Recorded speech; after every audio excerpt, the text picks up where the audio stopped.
ساتھیاؤ، میں اور آپ آج کی اس بزم میں یہ پختہ عزم کر کے اٹھیں کہ آج ہم خود بھی اور اپنی اولاد کو بھی، اپنے دوستوں کو بھی، میرے والد گرامی فرمایا کرتے تھے جس سے دوستی ہو نا اس کی انگلی پکڑ کے دین کی راہ پہ لے آؤ، یہ دوستی کا حق ہے۔ اس کے لیے آپ بہت کچھ کرتے ہیں لیکن اگر اس کو دین نہیں دیا تو کچھ بھی نہیں دیا۔ کوشش کرو میرا دوست ہو اور جہنم میں جائے۔ والدین بچے کے مستقبل کے لیے کتنی کوشش کرتے ہیں، لاکھوں روپیہ لگاتے ہیں مستقبل ٹھیک ہو جائے، کرتے ہیں کہ نہیں کرتے؟ یونیورسٹیوں کے اندر، کالجوں کے اندر کتنی بھاری فیسیں بھرتے ہیں، کیوں اتنا کچھ کیوں کر رہے ہو؟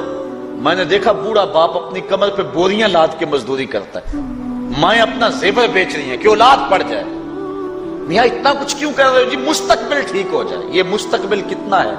20-25 سال کا، اور جو اصل مستقبل ہے اس کی فکر ہی نہیں کسی کو۔ اصل مستقبل تو وہ ہے، اللہ اکبر، بیرون ملک جائے بیٹا تو ماں کہتی ہے بس دعا کرو کہ میرا بیٹا خیریت سے پہنچ جائے۔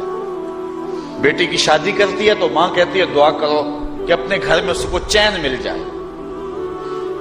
کسی کا انٹرویو ہوتا ہے، لوگ کہتے ہیں جناب دعا کرو کہ اس انٹرویو میں وہ کامیابی سے گزر جائے۔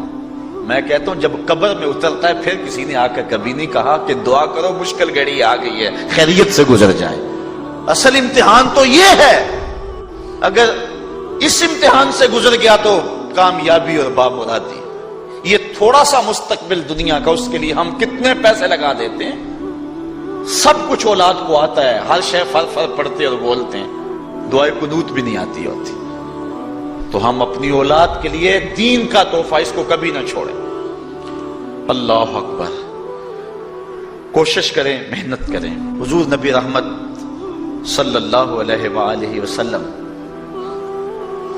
نے ان بد عمل واعظین کی بات بھی کی ہے کہ جو لوگوں کو نیکی کا حکم دیتے ہیں اور خود اس پہ عمل نہیں کرتے۔ آج ہمارے کچھ واعظین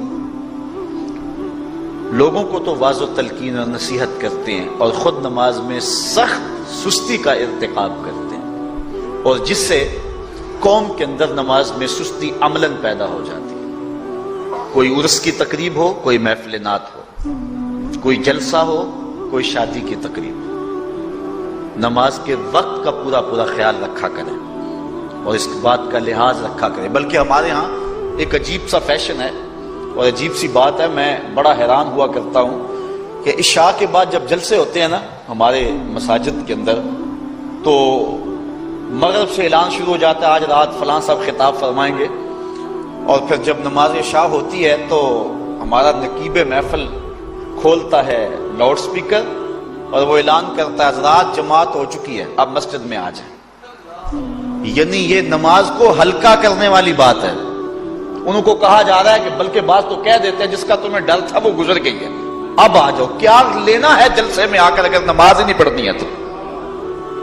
ممبر و محراب کے جو ذمہ دار ہیں ان سے جو ہے وہ عجیب و غریب قسم کی جو ہے وہ حرکات سکنات سرزد ہو رہی ہیں۔ یہ جو جہل نقیبوں کا ایک غول آ گیا نا، یہ بھی ایک بہت بڑی مصیبت ہے۔ ایک تو بے تحاشا القاب، دوسرا دین کی روح سے ناشنائی۔ وہ کسی نے کہا تھا نا کہ پہلے حضرت غوث پاک ولی بناتے تھے، چور سے کتب بناتے تھے، آج کل ہم بناتے ہیں۔ کہا تم کیسے؟ کہا ہمیں پتا ہوتا ہے یہ چور بیٹھا ہوا ہے، کہتے ہیں غوث زماں اور کتب دوران۔ بے تحاشا اور بے تکا انداز، اور پھر دین کی روح سے یہ ناشنائی کہ باقاعدہ اعلان ہوتا ہے جناب جماعت ہو چکی اب تو آ جاؤ۔ تو کیا کرتا ہے ساری رات جاگ کے اگر عشاء کی نماز ہی نہیں پڑھی تو نماز کو ہلکا کیا گیا ہے۔ اسی طرح جلسہ لمبا ہو رہا ہے اور نماز کا وقت سکڑ رہا ہے۔ ان چیزوں کا التزام کرنا ہے، ہم نے کوشش کرنی ہے۔ اور یہ بھی ایک مصیبت ہے کہ دربار بڑا اونچا ہے اور مسجد کے اندر جانوروں کی بینٹیں پڑی ہوئی ہیں۔ حیثیت تو مسجد کی ہے، دربار کی تو ثانوی حیثیت ہے۔ دربار پہ 3 کروڑ روپیہ لگا ہوا ہے اور مسجد میں چٹائیاں بھی موجود نہیں۔